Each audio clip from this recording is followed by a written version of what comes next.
Today, the meditation is being led by Jackie Trinan.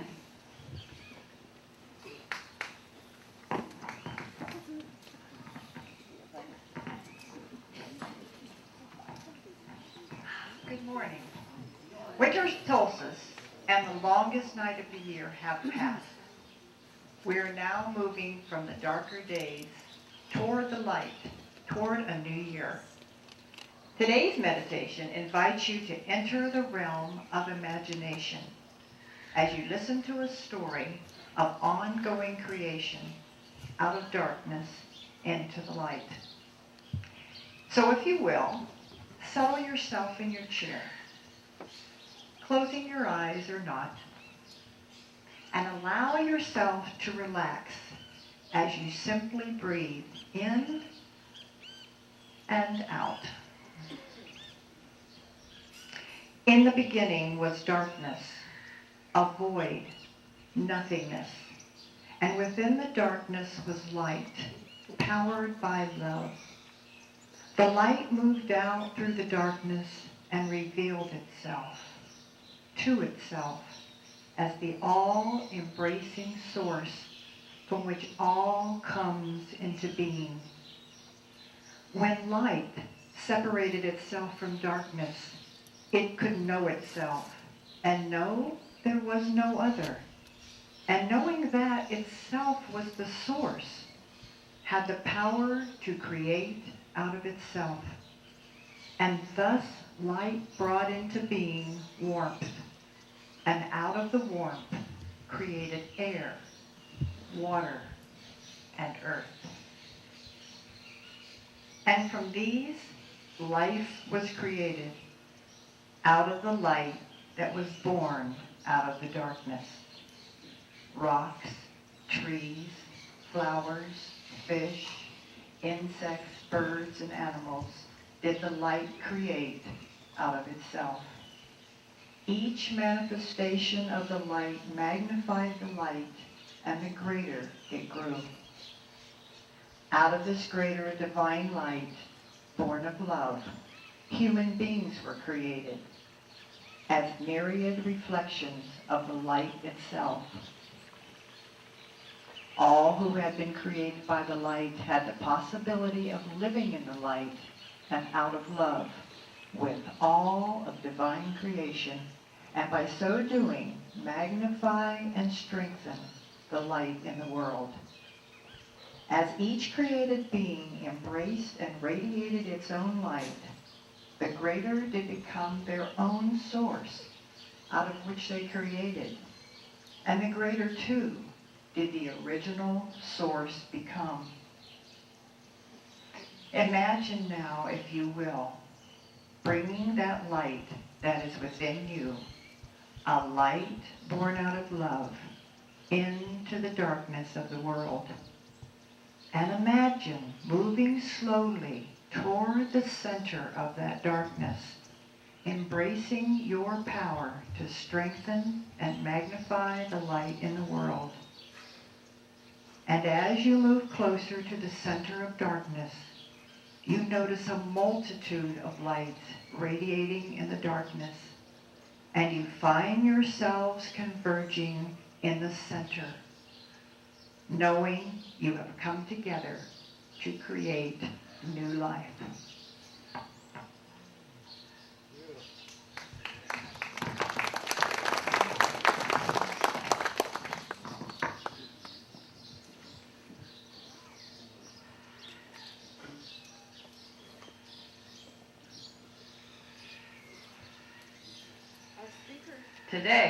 Our speaker today is Janice Kimball. She's going to read Discovery from section 1 of her new book, The Joy of Art. She asks, is there an artist in you wanting release? Her talk explores the key to creating art, the art of seeing, generating art, and the artist's journey. Janice Kimball has been a professional artist for the last 30 years. She's taught at various college campuses, including Columbia College, Marygrove College, and Henry Ford Community College. She's also certified to teach secondary school art in both Illinois and Michigan, where she worked with students in the inner cities. At the end of her talk, she invites anyone who'd like to continue the discussion to join her for lunch at Maria Isabel, the old Posada. There she'll be signing copies of The Joy of Art for those interested. Let's welcome Janice Kimball.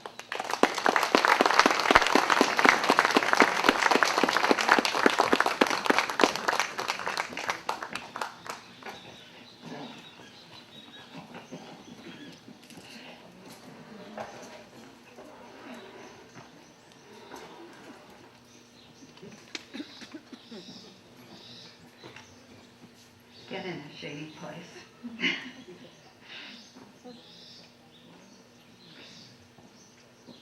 Good morning, everybody. Good morning. It's a pleasure to be here today and see so many faces.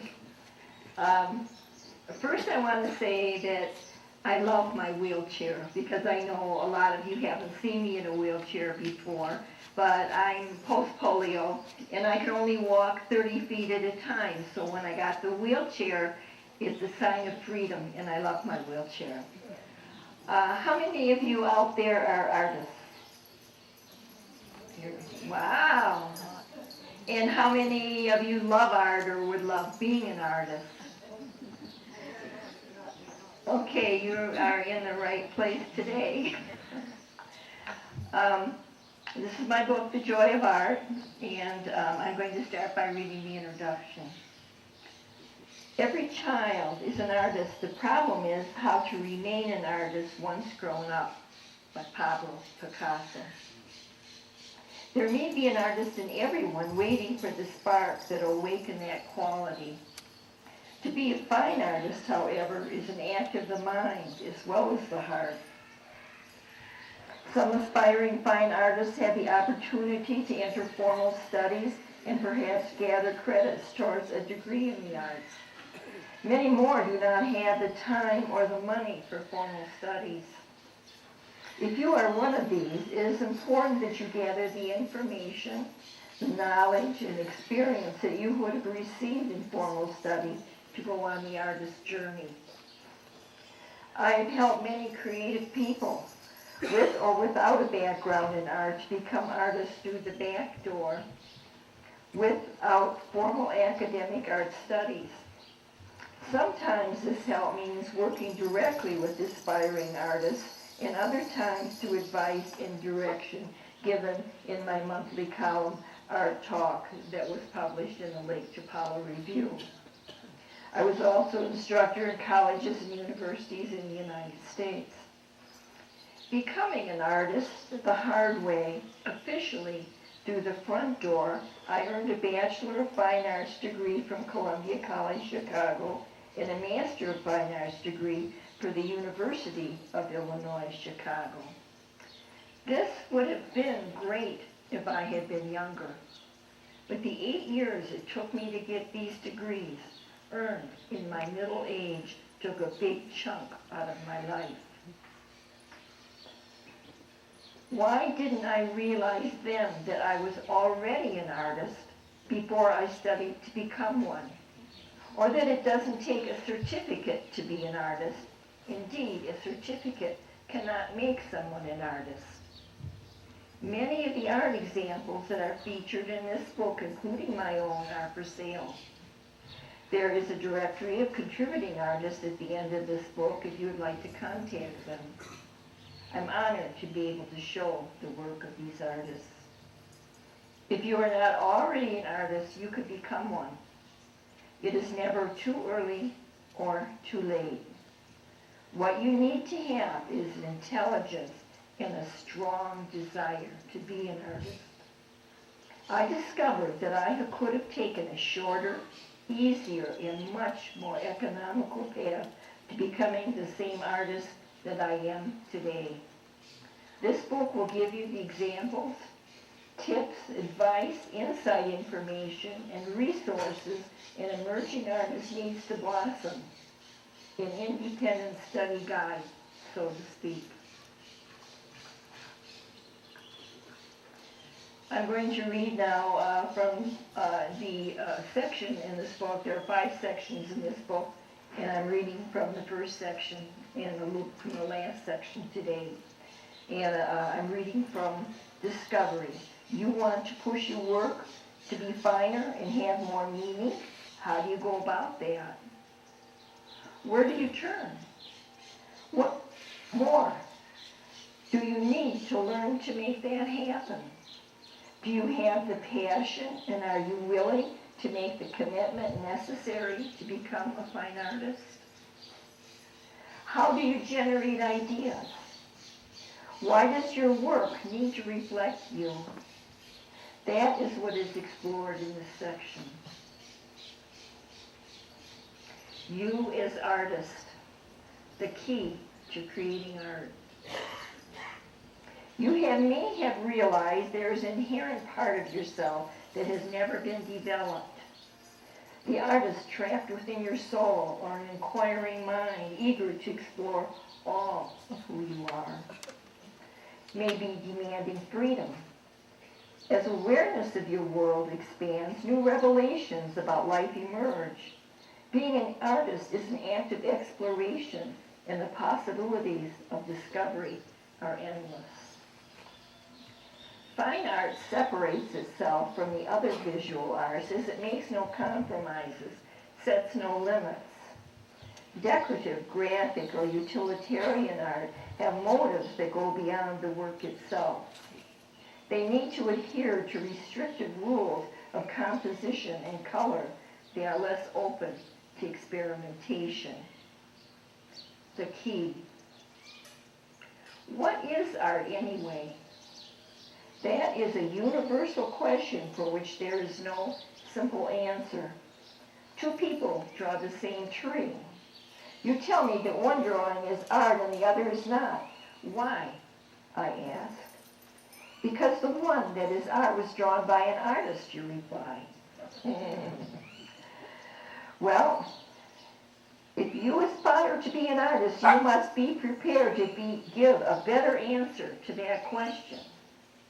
To be an artist is to have the ability to articulate who you are. You need to know your own definition of just what it is that you aspire to be. How do I find a good teacher?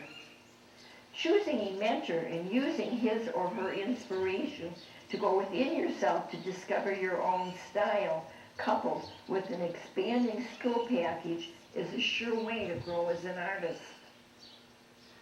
If you do not have access to an art museum or recognized gallery, rely on your computer to help you search for an artist whose work speaks to you in a profound way. The key to being an artist is your own hard work, coupled with strong desire. If you are motivated, ideas have a way of finding you. Artists that receive the support and encouragement of others with like minds tend to keep their energies up in periods of initial self-doubt. I'm going to skip the sections with the call, and I'm going to move on in this section to the challenge. Your work will become a reason for your being. For an artist, being unable to create is unimaginable next to death. The joys of making art, the highs of your successes, the pure communication between your art will sustain you. The insights into what and who you are, into nature, and whatever topic you pursue will give you the highest kind of high, a pursuit not unlike chasing a dragon's tail, gripping it and holding on to enter a never-never land that is your own backyard. Be excited about undeveloped work in front of you. The initial challenge is developing art from blank paper or canvas.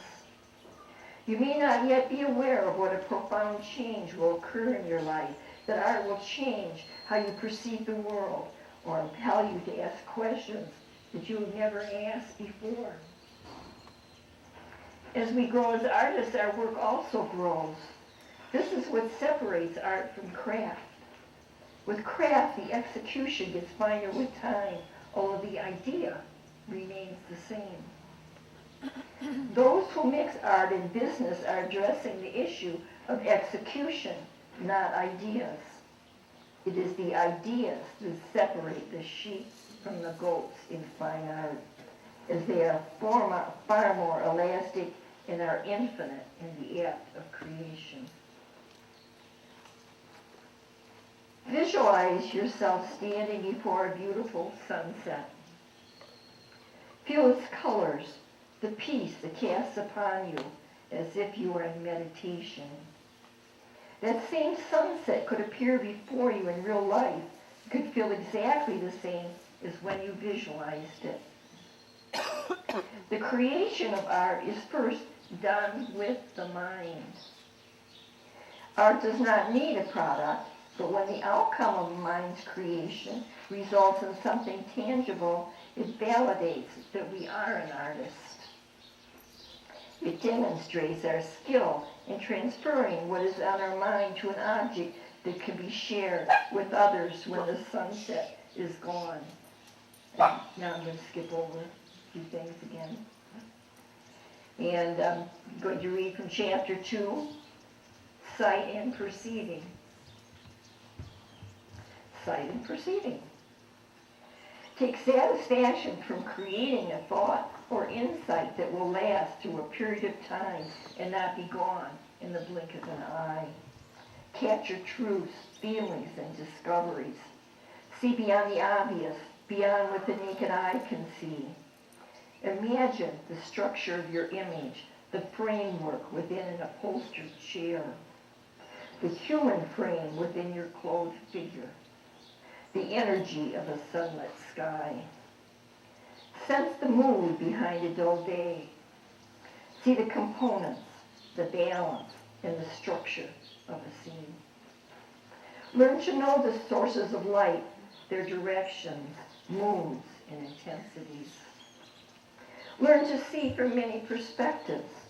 Pretend you are cutting out the dress of a paper towel from a page you hold in your hand. The dress, when cut out, will form a positive space or shape that is memorable. Your conscious mind will ignore the negative space from which it was cut. This principle holds true even with non-objective shapes. However, before our intellects make judgments about the space's worth and identity, our emotions have already responded to both the negative and the positive shapes equally. This is of primary importance for an artist to understand. Negative space is an integral part of a work of art, whether it be a sculpture or a two-dimensional piece. Whether the spaces are awkward, boring, graceful, violent, or evoke emotion, they will affect the viewer's feelings on how he perceives a work of art. To a visual artist, sight is the most precious of the senses. Perceptive seeing is an ability that takes time to develop. It is a sense that needs to be nurtured as a flower is nurtured before it can take root. You can only see from many different perspectives when you are actively involved in the scene. In time, this perception will become part of your permanent consciousness. It then becomes a natural part of who you are as an artist. The eyes. The action of a camera is often compared to that of a human eye, although the two cannot be compared. Most cameras do what they are programmed to do with measurable consistency. The camera's lens can mechanically change focal distance or aperture, while the human eye changes its very shape in visual accommodation. The eye has a more restricted angle of view. A shooting star appears undistorted but out of focus in our peripheral vision As we instinctively try looking at it in direct focus, it disappears. Not because it has burned up, because its image cannot be seen from the center part of our retina. What our eyes imprint into our mind is a three-dimensional image. The camera is a valuable tool, much as a brush or a scriber is to the visual artist. It has, however, relatively little in common with the eye, rather than they both have a lens and capture an image. What you see and what a person standing beside you sees is not the same. The human eye, its sensitivity in what it captures vary greatly. The size of the pupil, its iris and receptive cones, the color of the eye, its density, its shape and uniformity make our eyes, what they perceive, differ as much as other human characteristics. Scientifically, it is said that we switch seeing modes. Normal or daylight conditions are seen in photooptic vision mode, in which we see colors and details. At night, our eye works in a different scopic mode, so in dim lighting, we do not see red. Studies indicate that we see groups of color. We moved on to perceiving color, folks, and studies indicate that we see groups of color on different rods in our eyes, and this is why there is no purple-yellow and no orange-green. When seeing color develop in your work, remember that color theory is not a science. What is bad color to one person or even one culture is good to another. Harmony in the realm of color is a misleading notion in that responses to color can not only be influenced by psychological factors, but by individual differences like age, gender, etc., and cultural differences as well. Do accumulate knowledge about how colors affect each other. Let that knowledge work for you, but do not get caught up in the accepted combinations of the day unless your intent is to be decorative. The mystery of sight is still being untangled. Yet learning to see with all your available senses is a pursuit whose richness of experience surpasses almost all other activities in this life, and it is free. Just look around, all the colors around you.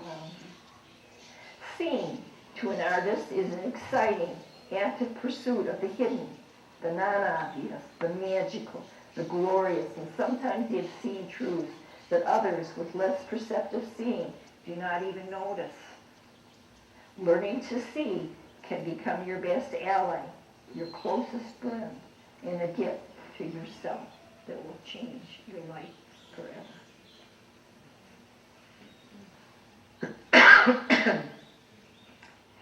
Now I'm going to read from chapter 3. No, I think I will go ahead and, this book has sidebars, and what I'm reading from is the instructional part of the book. But the sidebars are parts of the columns that I've written in additional, more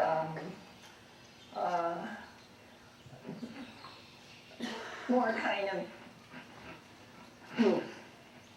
loose writing. Go for an art walk.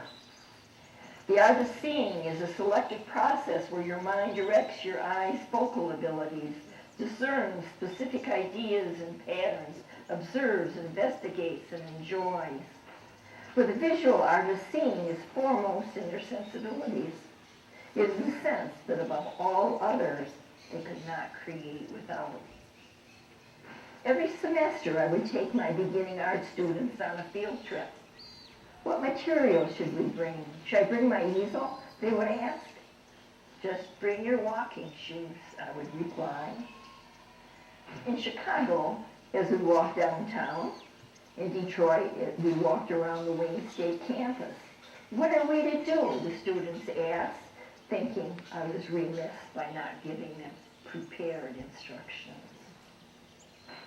It was on those outings that I taught my students their most important lesson, learning to see perceptively.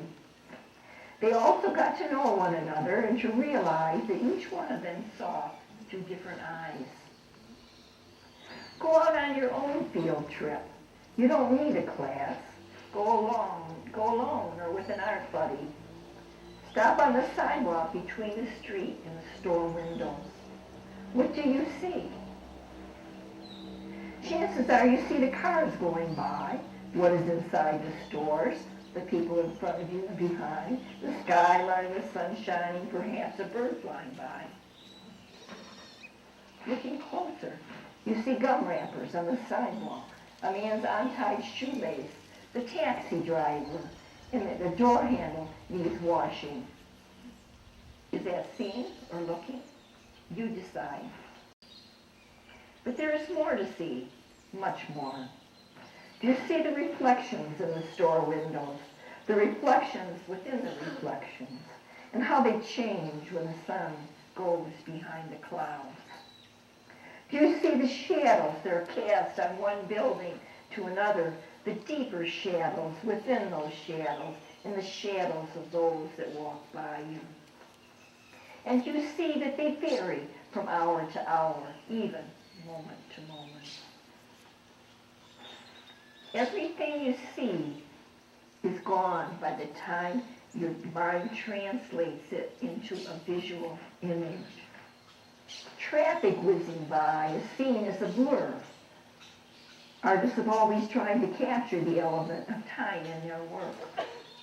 Modern masters, such as Edgar Munch, is said to have stopped time to capture sound in his painting, The Scream. Perceive time. Include your version of it in your next work. Expand your perception to include sounds and smells. You must step outside of your own reality to perceive what the eye does not see, a world proven to consist of energy and magnetic fields. Perceive what you smell and what you hear and translate that into energy. Imagine translating that energy as a visual source in your artwork.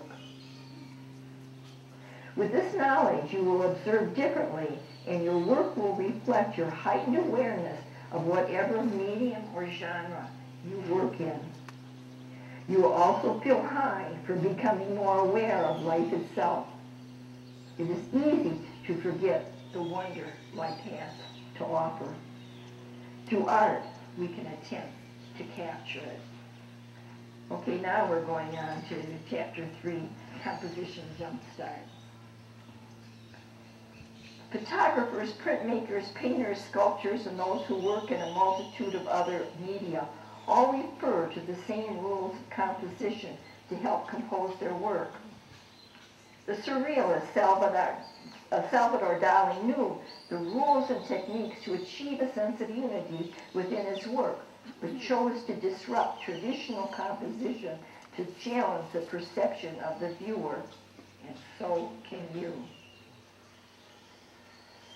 But first, it needs to be understood why a composition is or is not working, and what elements need to be arranged, what to add, what to subtract. In other words, you need to know what you are doing. Composition defines your underlying form. Without the forethought in drafting a composition, artists weep, as lacking as a marriage without commitment. Clothing designers need mannequins as structures to display their work. Without it, their designs cannot be adequately seen.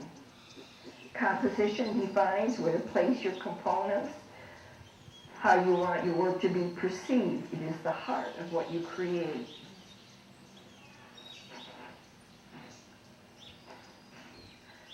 Okay. I'm going to skip on and I'm going to skip the generating art.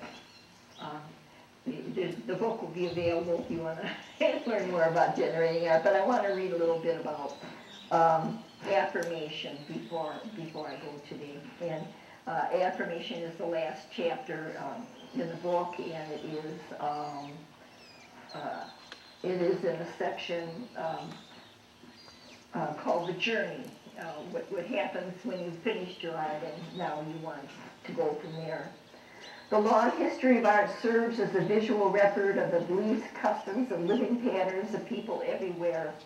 And although we may not comprehend the subject and the purpose of every work of art, we can appreciate its form. To perceive the image and rhythm of any form is to appreciate the ideas and the skills that created it. Art is a means of self-expression and a source of enjoyment, both to its artists and to their audiences. Perhaps now, more than ever, there is a need to surmount the routine and mundane, a need to enjoy those works which by their very existence are a response from one human being to another. Every work of art begins with a human idea, develops with a human touch, and exists for human satisfaction. Therein lies its significance.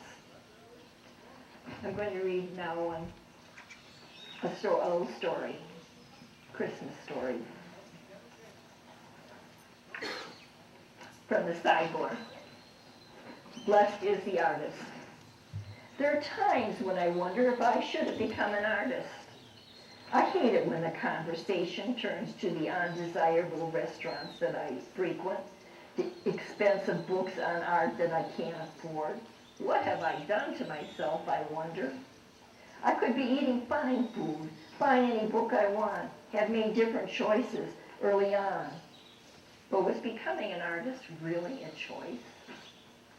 The answers came to me one Christmas Eve when I visited the local nursing home. I brought along a homemade cake in a box filled with tinsel and garlands that I hadn't used in years. I called ahead and was greeted by a nurse in the courtyard. At her table, some patients were seated, while others, more able, listlessly stood around watching her and an aide play a game of checkers. I observed a woman sitting by herself in a wheelchair at the end of the courtyard. Her long hair was tied on each side with flowing silk scarves that waved in the wind. She was intent on watching a pair of blue jays twittering on some eucalyptic branches. Her name is Miriam. She was an artist, a nurse volunteered. Can I go over to meet her? I asked. The nurse told me you were an artist. And I still am. An artist is who you are, not what you do, she replied in good humor. Of course. How silly of me to forget. You see, I'm an artist too. Have you always been an artist? She asked me. I think so. Why, yes, I guess I have, I replied. Want to hear my story? You see, I have lots of time. You can sit on the bench right here, and I will turn my wheelchair around. From the time I was little, I knew what an artist was. My older sister was one. She studied ballet, recited poetry, drew perfect pictures, was emotional, and had Shirley Temple hair. I, on the other hand, had none of these attributes.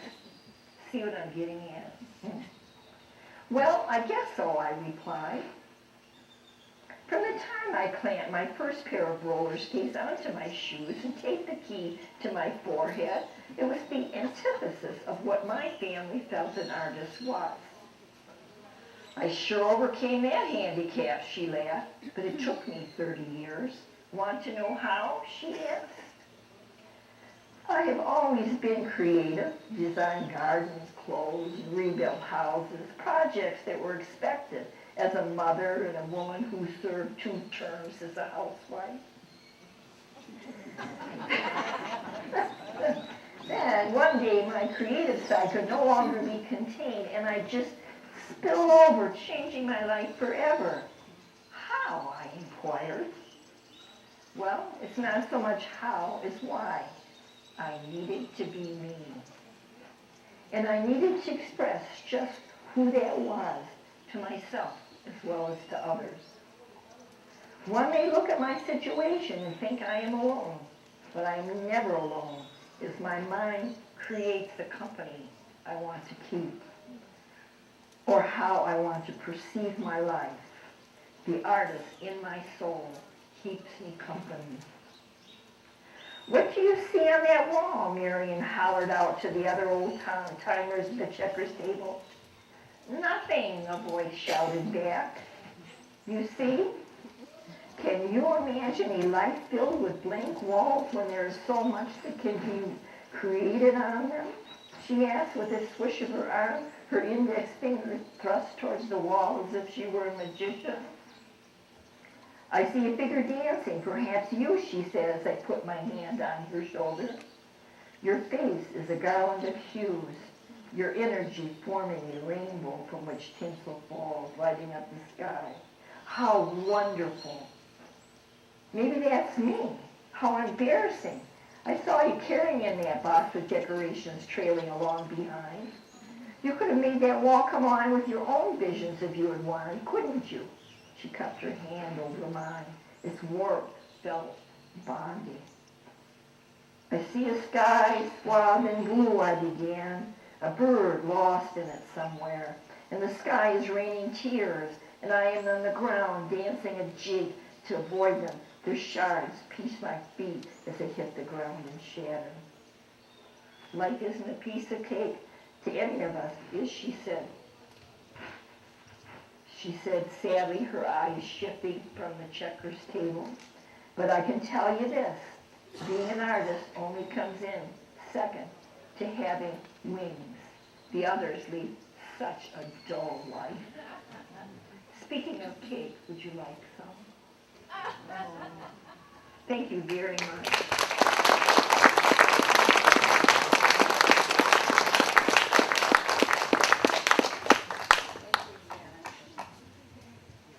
Time. Oh, good, it's on. No, she's staying right here. Sit down. We have time for some questions.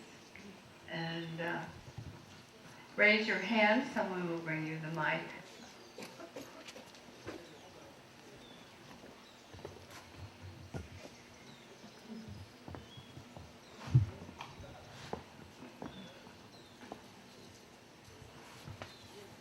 Janice, I love your story because I feel that as an artist myself, an expressive artist who loves to be present for others as they open up, that's what I could experience when you walked into the nursing home and you were just present with all that, the beauty out of the ordinariness that surrounds us. So thank you for that. Oh, thank you.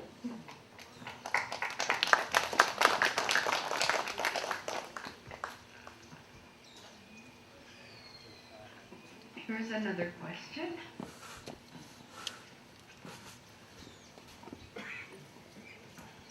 Yes, very enjoyable. And one thing that came up to me in your reading was, and I don't even know whether this can be deciphered, but what came up as words, poetry to describe what I was getting was stop, then move. It's like not getting stuck in the knowing. Yeah. Yeah. Thank you.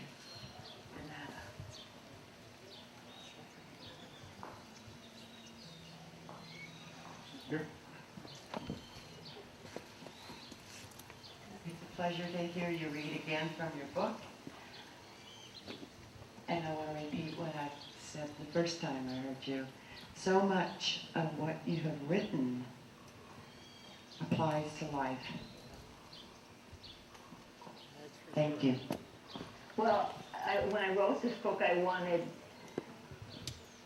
I think that my love of other artists is evident, and I wanted to communicate in a regular way that everyone could understand, because art is part of life, and it's part of everyone's life, and I'm happy that that's getting across.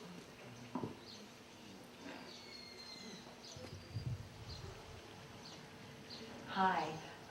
Everybody in my family, without exception, well, except for me, is artistically inclined. And I know it's in there. I can feel it in my belly. I can't get it to come out. So I've decided, the reason I came to this talk was for that, to figure out a way to get started. So my question is, do you have a studio where you give lessons? Have you written any how-to books? No, and that sort of thing? What would you suggest? No, I don't believe in how-to book. I believe that that what you need to do is that the best thing that a beginning artist can do is to give themselves permission. And perhaps you're a little intimidated by what you say your other people in your family are creative, because you look pretty creative to me. Here, we have one here. Yeah, hi. Can you explain the difference to me from a Jackson Pollock painting and like a teenager with a bunch of things of paint that they're just splashing on canvas? What is it about him that made his work so powerful? Well, because he had a concept, which a child does not have, that actually Jackson Pollock was a very fine realist before he began these action paintings. Otherwise, he would never receive credibility for breaking barriers. But he was the first artist that came up with the concept that art isn't something that has to be done on an easel, that art can be something that is done without canvas even. And so as he developed a concept, and when he left around, doing his pieces, they were actually like a dance, and it was a cognitive as well as an emotional thing. It wasn't a mindless scribbling. Another? Thank you, Janice. That was wonderful. I decided to become an art teacher of children when I experienced how so many children with low self-esteem suddenly could feel better about themselves when they created art. But then I discovered that not all of us are inclined to create visual art. So I like to expand that to helping people see that what makes us human is our potential for creativity. And that goes way beyond the visual arts. For some people it's music, for some people it's writing, for some people it's cooking or sewing. There are just endless ways that we can be creative in our lives, and just to affirm that in ourselves. That when we're helping another person in a relationship, that's being creative. Now, you may not say that's being an artist, but the important thing is that we all realize that we can be creative. Yeah, I agree with you 100%. And although this book, we talk about lessons, it really does go through the different genres and the secrets and shortcuts and how to do a lot of things. So a lot of it is instructional. But the book stresses that although this is a book about fine art, that fine visual art, that there are many different ways of creating fine art.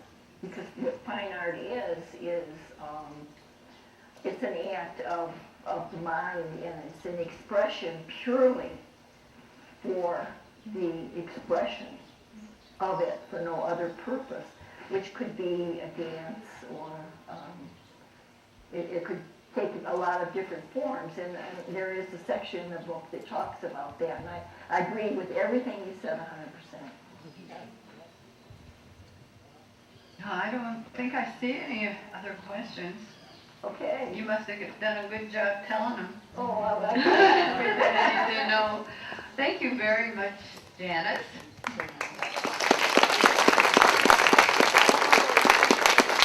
And thanks to all of you for coming. We hope you'll be here next week. So that will conclude our session today. Please stack your chairs and dispose correctly of your styrofoam cups. And you may turn on your cell phone. And anyone, Here's somebody with a... yeah, and we are going over to the old Chapala. Yes, you may join Janice afterwards at the old Posada if you'd like to have lunch with her or